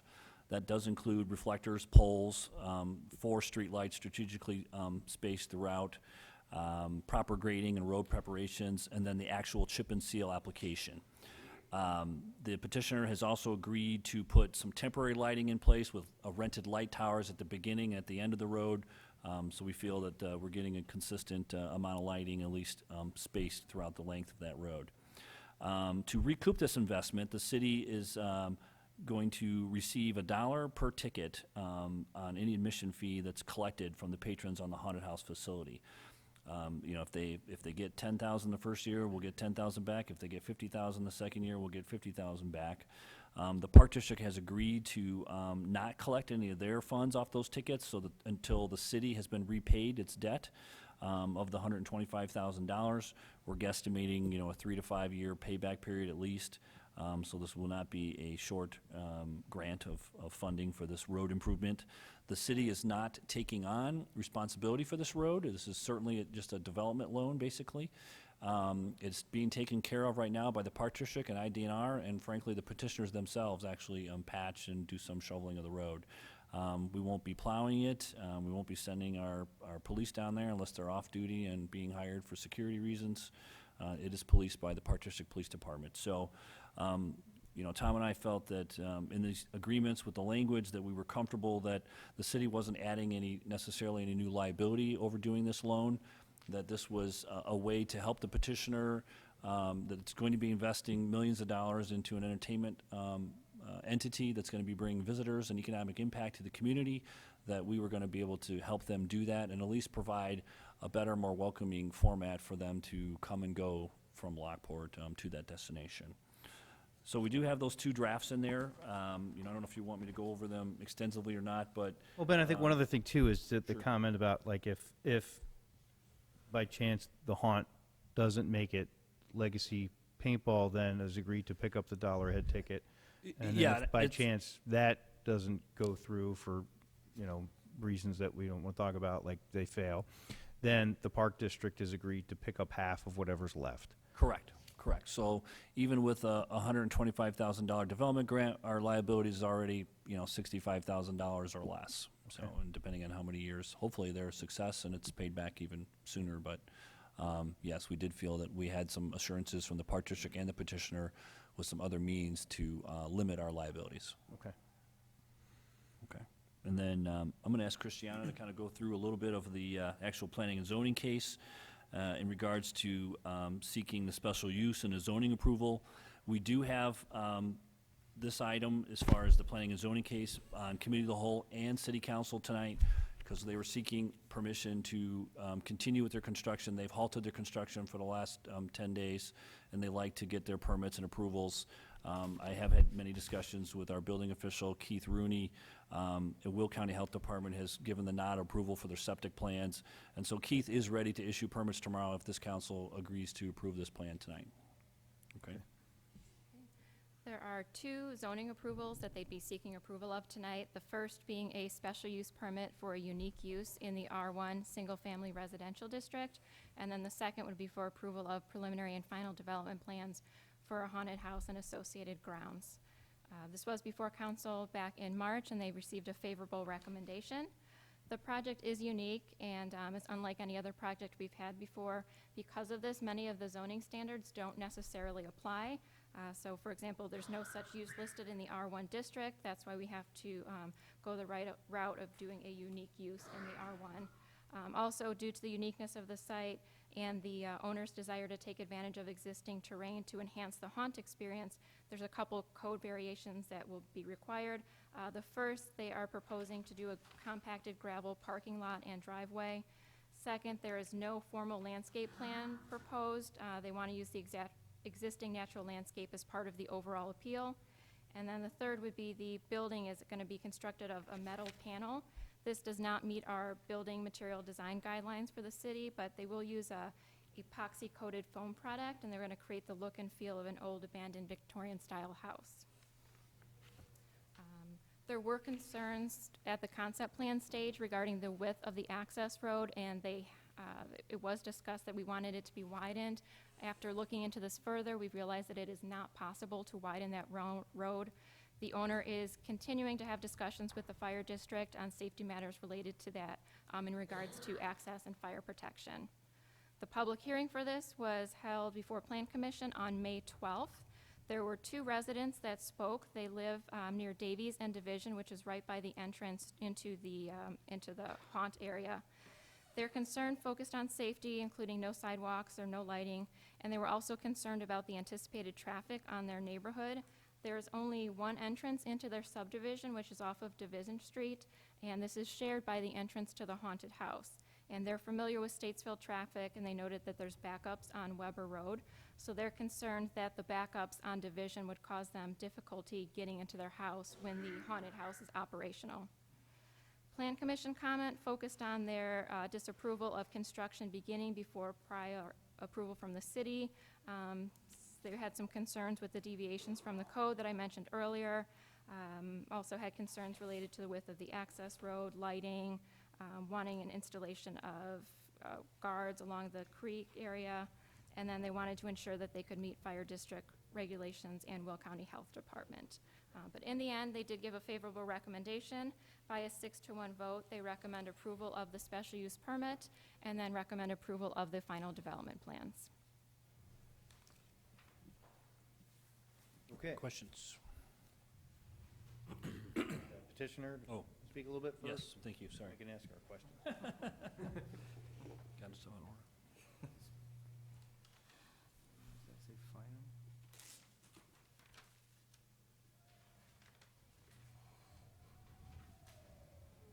Good. Evening, my name is Charles Smith. I'm the architect planner for the project. Paul and John are here to be able to answer any questions as well. Christiana gave a great presentation of what we're looking at. I'll walk through the slides very quickly, show you some of the highlights of what we've been working with regards to planning staff as well as the fire department, and reflecting some of the comments that we've heard from the planning staff, plan commission as well as city council when we were here last time. Which way to go? This just gives you a quick idea of what the property looks like and where the site is located at the far south end. The paintball park is around in this area. The main entrance is here. As you'll look at some additional slides, this is kind of a difficult slide to look at, but this is, I apologize, this is Division Street here. And what the intent of this slide was to show and respond to some of the questions that came up at the Plan Commission meeting, and what Christiana responded to, is that these red dots reflect the potential location of streetlights that would be on Canal Street. There's one at the main entrance of the haunt. Then there's one at where anticipated where there's a lift station. If anybody's driven down there, there's a lift station that's a pinch point. And what we end up doing is bypassing for the paintball park last year, that you can actually kind of go around it towards the west. So we thought that by adding a light there, that would be helpful to be able to see how that changes. Then working with the city, we would locate two other lights located in the same path. Some of the things that we talked about as well was adding reflectors, so that you can see the edge of the road, as well as some of the areas are going to probably have to have some guardrail, which obviously would have reflectors. There was discussion about, when we did the paintball park, about it possibly extending Canal, because right now you kind of come around and you come around this way. There's enough right-of-way in the easement that is by IDNR to be able to extend Canal Street to Division and allow it to bend towards the west a little bit to get some distance from the bridge. We're not anticipating, this is not going to be done this time, but as the haunt and the paintball park develop revenue, they'll look at extending this within the next year or two. This area right here is where the haunt is located. There's a quick site plan. Basically, this is different than what you saw back in March, largely because as we began to do the engineering, we ended up having to pull the building further south. We actually took part of it off. There was a T here, and where this arrow is, and this arrow, and that arrow, and that area, those are detention areas. That when the original proposal is that we were looking to just allow it to naturally seep into the soil and work its way towards the existing wetlands. Working with your engineering consultant, that wasn't possible.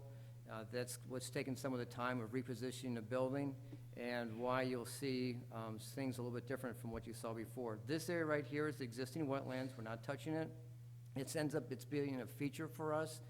This area is the main road.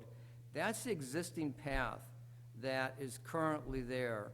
And our intent is to leave that configuration to keep it its a natural state. Obviously, we're going to widen it. Some of the conversations that we've had with the fire department way back several months ago was to widen Canal Road to 22 feet, and then this entrance drive would be about 22 feet as well. Their concern, and since we're on the talking about the fire department, was to make sure that they had adequate access to run their vehicles through the site. You can see on this site plan that their equipment does make the radius turns and comes back out again. Also, too, we provided what we call pork chop. A vehicle can kind of come in and then back up and come back out again. So that's why you'll see this area right here widened as well. This is the graveyard attraction. If you've been out there, there's outcroppings of the rock, and there's a lot of variation in the landscape as well as the terrain, and that's why we wanted to maintain this. This kind of gives you a really quick idea of, we laid this on top of the aerial. This is the existing wetlands. It kind of comes right through here, and these are the small detention. There's a grove of trees here that we're going to keep. That is important. We'll build a retaining wall there. Obviously, since you've been out there, there's a lot of natural stone. We're going to try to use a lot of that natural stone to make the retaining walls and some of the paths and things like that. This is the old Victorian type of manor look. We sold this a while ago. It's still staying intact. This is the east elevation. This is a south elevation. Now, you might have seen before that we were looking to extend that elevation towards the west and the south side. That building now has been pulled about 30 feet off of the property line. There's nobody going to be going back there anymore. And so we're going to be concentrating on the east side, the west side, which is faces the Midway and the parking area. And then as funds and revenue continues, the intent is to continue this faux front down the north side of the building over a period of next couple of years. This is a very quick schematic of what the interior looks like. We come up from the path. The new entrance for visitors would be a ticket area here. They'd come through this path. They'd enter here, walk through the haunt, and then they'd exit right here, and then they have an opportunity to go back to their car. They could go down to the graveyard, or there's a small gift shop. This is the office area. This is a warehouse and staging area. We've talked with the fire department. We meet all the exit requirements with regards to occupant load. There was some discussion as to making sure there's enough plumbing fixtures to meet the Illinois State Plumbing Code. We did that as well. And this is the end of this presentation. If you have any questions, we'll be glad to answer them. I remember we first sat down with the fire department and you, the fire department seemed to be okay with the width of the road. I know that their experience with working with John and Crest Hill, they were very comfortable working with you. They know that you take them seriously and you meet their requirements. So is this anything changed with the road? Because it sounds like you guys are you back to talking about it? Is it squared away with the width? Are they gonna? It's all square. There's a couple of pinch points, but basically we've decided, they first decided when we met several months ago or several weeks ago that they wanted a minimum of 22 feet. We have the ability to make it 22 feet all the way through Canal Street. We'll deal with the pinch points. If we have to, we'll build some retaining walls. But the road coming all the way from the entrance of Division down to this area right here will be 22 feet. We'll take 22 feet here as well so that the fire equipment can back in and then come out again. In talking with the fire department just real quickly, and I mentioned this to the Plan Commission, is that they typically answer a call with 5 pieces of equipment. In talking with the fire department, they said most likely they would stage 3 pieces of equipment in the parking lot over by the paintball park, and then they would bring 2 pieces down to the haunt, depending on what the call is. It might be an ambulance and a pumper, it might be a battalion chief and something else. It really depends on the nature of the call. If they need other equipment, then they'll radio to the staging area at the paintball park and bring the rest of the equipment down. You guys mentioned that that turn off of Division Street instead of the up and around, Right. making a straight cut through. I mean, I don't like just leaving it open-ended. I'd like to, what can trigger when you guys are, have enough attendance to make that happen, to make that a straight cut through? Well, the thing is that we would have to work with your planning staff and your engineering department as well as your consultant on a number of fronts. We'd have to work with IDNR to make sure that we had enough road width or right-of-way road width to get it in. There's a substantial grade change there. But then we also have to begin to look at how the site queues with regards to when visitors come to the site, how they're going to come in, how they're going to stage. One of the things that came up at the Plan Commission meeting and has been a topic of discussion for the last several weeks is really what kind of traffic is this going to generate. What I did is I kind of broke down the equivalency of the tenants. We hear numbers like 10,000, 15,000, and then eventually, hopefully in 5 years, 50,000. And that sounds like a lot of people, but that's like, for example, that's over a stretch of 22 days.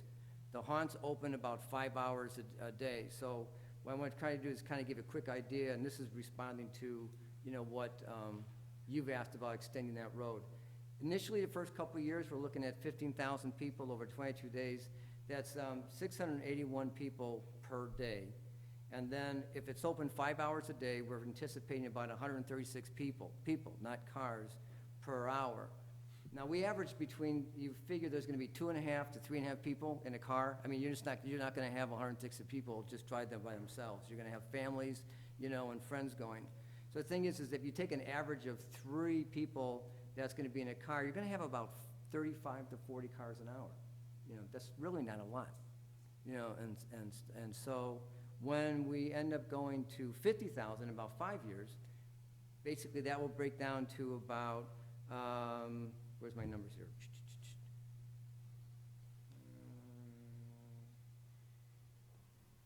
About 130 cars an hour. So the thing is when we begin to generate that traffic, and in response to the neighbors down the street, we should be able to generate enough revenue to be able to extend that through. We're anticipating and hoping within the next couple of years, we can work with IDNR, work with the city, and get that pushed through the division. I think that part's fine. I think IDNR and the city have been cooperative with making, working with you. I just want to get a better feel for what's the number that we have that's going to necessitate that, as opposed to you guys are getting a ton of traffic in there and you still haven't made that cut through. You hear where I'm coming from? So I'm trying to figure out, like, what's the trigger that says, all right, guys, we're getting this many people in, we need to straighten that part of the road out. I understand. We have not, we haven't really researched that. We haven't put a number to it yet. We've been more focused on getting, the road down and getting all this put together. But what we can do is once we get approval, we can circle back with staff and start working on that as well. Okay. Can we zoom in on that area that you had, or get the aerial up on that, where you're thinking of doing that cut through the division? Better plan. If you go back to that Google map, who brought that up earlier? That worked out really good. Can you get that Google map back up? Oh, yeah. Yeah, zoom into that intersection. It'd be a lot better than this. Yeah, do we close it out? No, I think it's over here.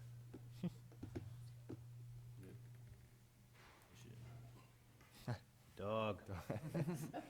Bring that up. I guess worse things could have came up. Yeah. Was MSN.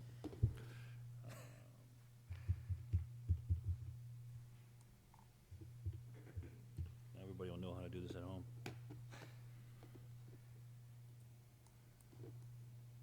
We use Google Maps a lot with service requests. Oop, wrong way.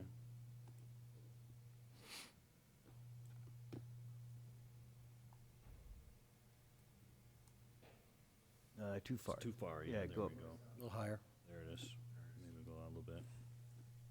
Yeah, so if you can zoom in tight to that corner, or that This one intersection. right here? Yep. Yeah, okay, yeah. Now, IDNR does have, was it a 90-foot right-of-way there? It's 90 feet. IDNR's got a right, easement that's 90 feet. Where am I? Actually see it. Look down. Look You don't down. have to Look up, look down. Is, this is hard for me to see. Okay, a 90-foot easement that basically goes on the shoreline this way. And so the thing is, and this road sits, we think the easement comes right about in here.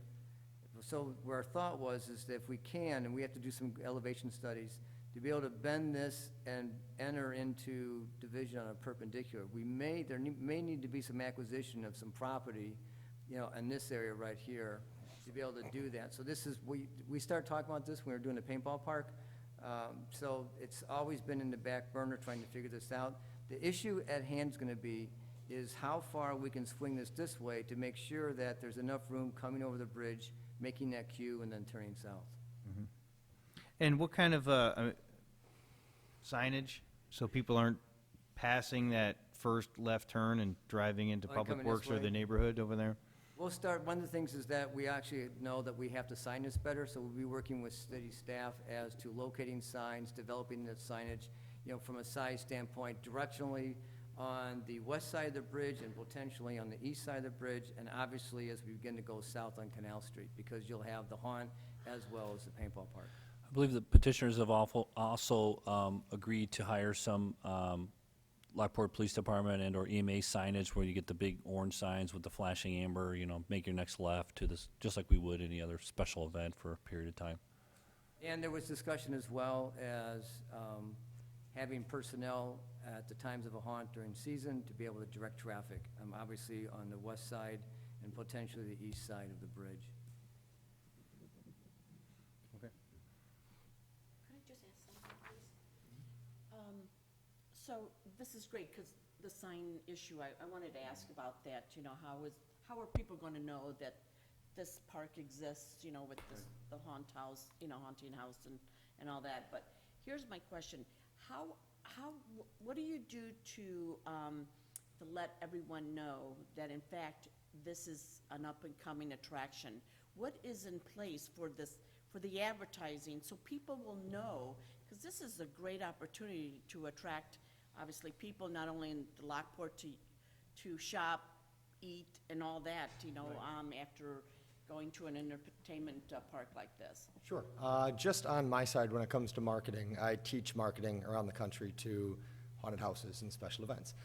So we have... Why don't you tell the council? I'm sorry. Some new folks here who I'm you are. John LaFlamboy. I am the owner of Zombie Army Productions, so I am also one of the owners of this project. And what we do is we specialize in, you know, of course, digital and guerrilla marketing as it is now, but we have relationships with all the radio stations, newspapers. Our press release list is like 3 pages long.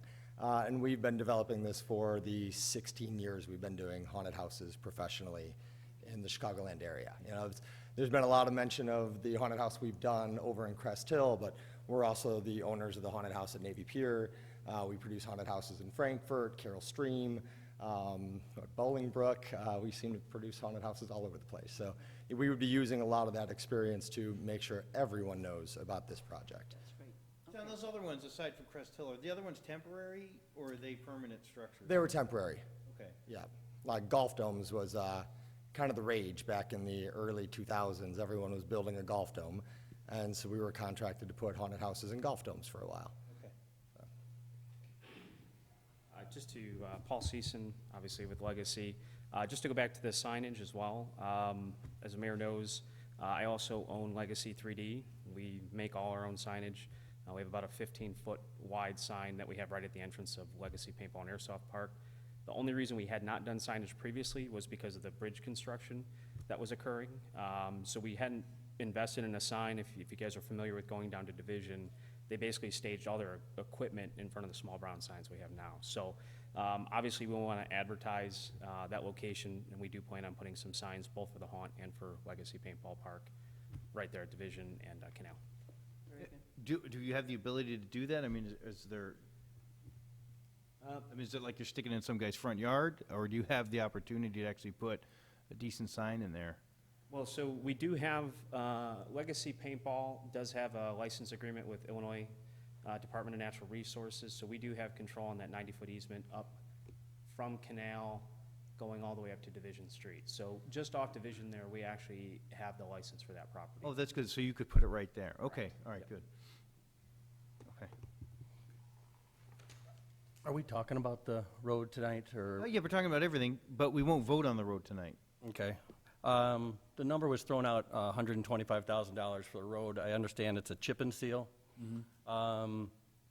Isn't the current road down there an asphalt? I'm not an engineer, but can you put chip and seal on top of current asphalt? Yes, especially when you do, there's about $25,000 in that estimate for additional grading for crush number 8 or whatever they put on it. We've had Amy in engineering, she's not able to be here tonight, but we got several estimates for a couple different components in constructing a chip and seal road. I was a little unfamiliar with the product myself and was doing some research, and if you Google it, you'll find quite a bit of different things. It's mostly used in rural areas on long roads that are expensive to rebuild, and that's kind of what this is. We thought about asphalting this whole thing, but it was about $1 million, and that was a little bit more than we were willing to spend at this time. The chip and seal product seems to last about 7 years, depending on use, since most of the use will be light other than 22 dates out of the year. We're feeling it's going to hold up fine for a particular amount of time. In these agreements, we're not agreeing to do anything else at this point, at this stage of the agreement. The agreement we have will be to do a chip and seal and get paid back for it, and then all parties will reevaluate future aspirations in regards to road improvements, whether it's at the intersection of Division and Canal, or whether it's redoing another layer of chip and seal, or whether we invest in asphalt. But yeah, that was one of my concerns too. We had several companies come out and take a look at it on site, provide estimates. They're actually going to do 2 layers of chip and seal or something because the road was so raw, for the lack of a better word. So that was one of the things that brought the cost up a little bit. Forgive me, Sandy, you wanted to talk about this? forgive me. I'd like to give Sandy her opportunity to speak before we, Or any other public comments? yeah. Well, I had one card for Legacy, so.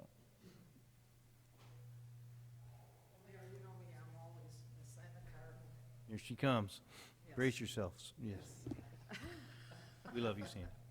My name is Sandy Brzezinski. I live at 711 Davies Avenue.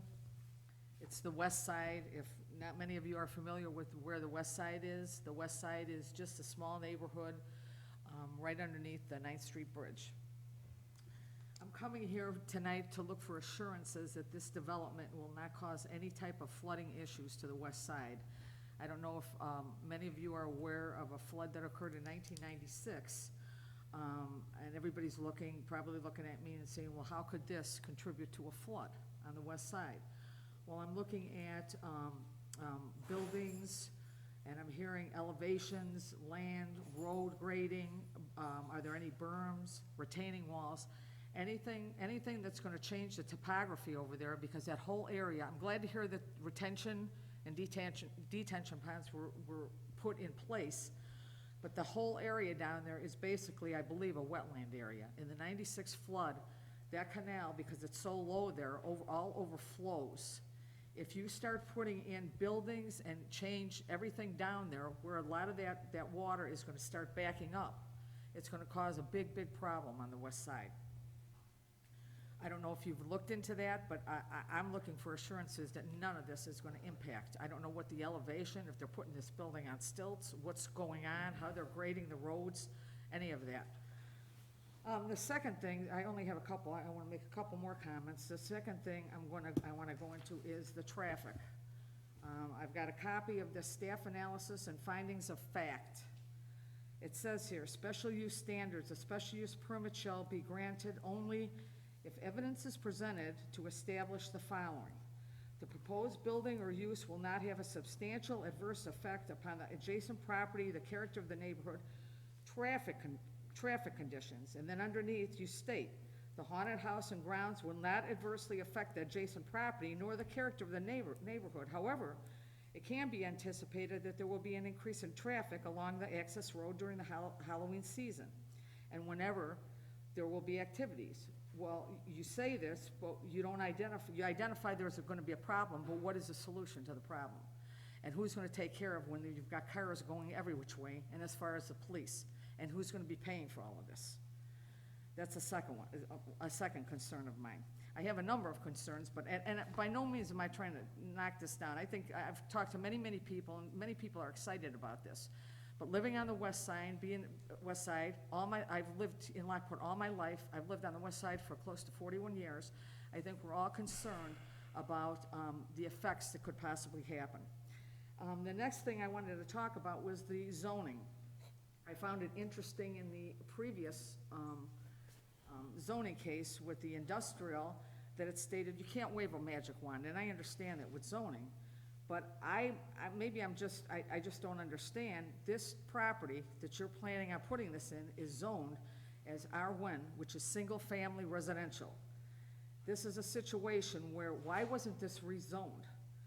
I mean, this type of development is going into a R1 zone property, which I believe is also using the special use as a way to circumvent many of Lockport's zoning laws and ordinances.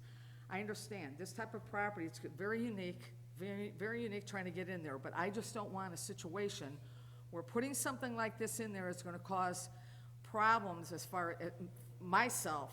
Flooding is a #1 issue for me, and traffic.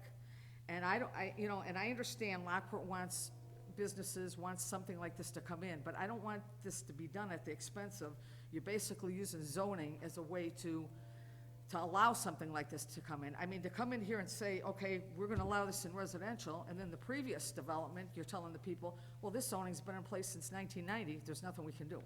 I mean, you're excuse my language, but you're talking out of both sides of your mouth when you say that. Let me respond to that one.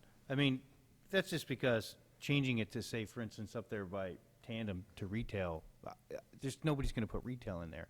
It would be like if this were zoned industrial, and for some reason I wanted to change it to residential, I have no idea what was going through somebody's mind when they made this residential.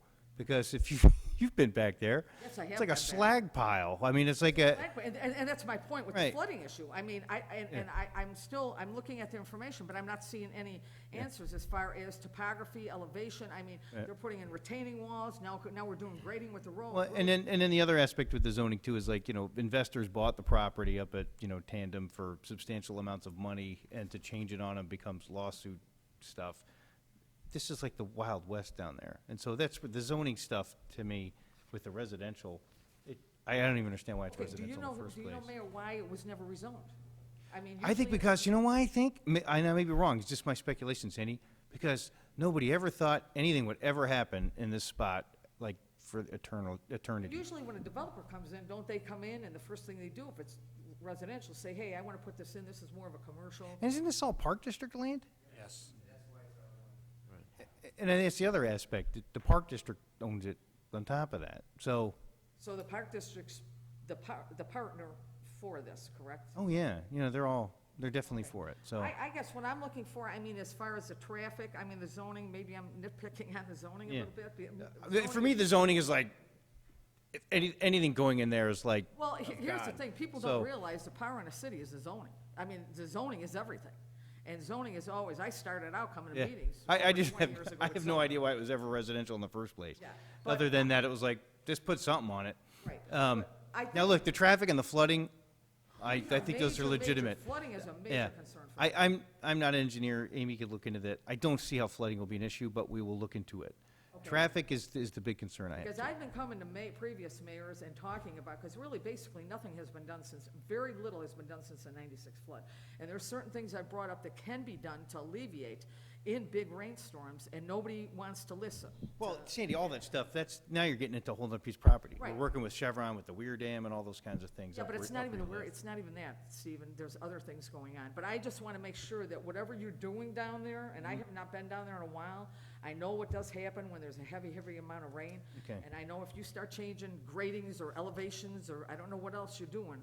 Like I say, I'm glad you No, put in detention. and That's have all a- fine. We'll make sure that we ask those questions with Amy. Okay, Because but the watershed I is think so Chuck might far be able to down. answer some of that now. I mean, that was part of the reason they changed the elevations a little bit, is they were talking to the engineering. Oh, okay, and- all right, yeah. that's fine, because like I said, I'm not an engineer, so it. Thank you. But the traffic, Cindy, is definitely something that we'll need to continue. We'll have a conversation up here. Since the flooding is fresh on our mind, as I mentioned in the presentation, is that we had to re-look at the site because we were looking at not disturbing anything, sitting and meeting with the city engineering consultant. What we did is all the land that we disturbed, meaning like, regraded and whatever, required us then to meet the Will County stormwater management requirements. So what we ended up doing is providing, meeting the the Will County stormwater management to detain, gotta make sure it's right. Detain site, for the property, but then also too, since the property to the south is higher than us and there's runoff, what would happen is that water would run to the south, run northbound and kind of enter into the wetlands and work its way going north. We had to calculate what that water runoff was, and we also have to detain that as well. So what happens then is that's why you see some of the detention ponds, they're cascading, so the water from the south kind of goes into a detention pond, detention, then it works its way to another one. So basically, the site's better off than it was before we started there, because now we are actually holding water on site. And I guess my question to you would be, I just don't see how the flooding would back all the way up to the west from this, but I'm more concerned about like your building flooding. I've seen the canal back up. I mean, how are you guys, are these retention ponds and this? Yeah, able and to- basically, we worked with the engineer with regards to placing the elevation on it, and they're very comfortable. And our concern was too, knowing what the high water was, there's been a study on it, where the building's a couple of feet above high water. Okay. Can I address the flooding issue too? I just did using this maps here to get a distance, and I found that the Division Street to 9th Street, which would be the southern edge of the west side, is 0.6 of a mile. I was unable to figure out how to go ahead and do a second pin down at this other site here, but it's at least a mile. So we're looking at about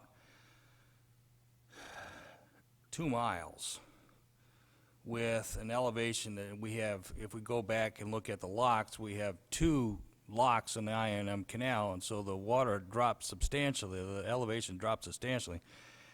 It's got to be a minimum of 20 feet drop from the 9th Street Bridge down to this area here. So I'm confused about the concern about flooding, because in order for the 9th Street Bridge to get, the west side to get flooded, based upon some water that might be hitting the north side of this building, the entire valley from the canal all the way over to Route 53 would be 10 to 15 feet deep before it would ever get to the west side. Yeah, but it didn't back up from, It didn't back up from this site. I mean, it's the whole watershed, Sandy. It wasn't because of a choke point down at. Okay. Well, it's just simple, All it's right, just you know, simple it's okay. science. I think Chuck, I think he adequately, Engineers can handle it, for yeah. for me, answered the question. Mayor, if we could also take a 2-minute break, our DVD tape needs to be changed out. Oh, we're having some. We had a 2-hour, so far it's been a 2-hour difficulties. meeting, so. Okay. All right, We sorry. weren't anticipating a long meeting tonight. How not many, at all. how many minutes you need, Kathy? Just 2 minutes, probably. All I see is the top of your head now with that wall, Kathy. Yes. All right, we'll just take,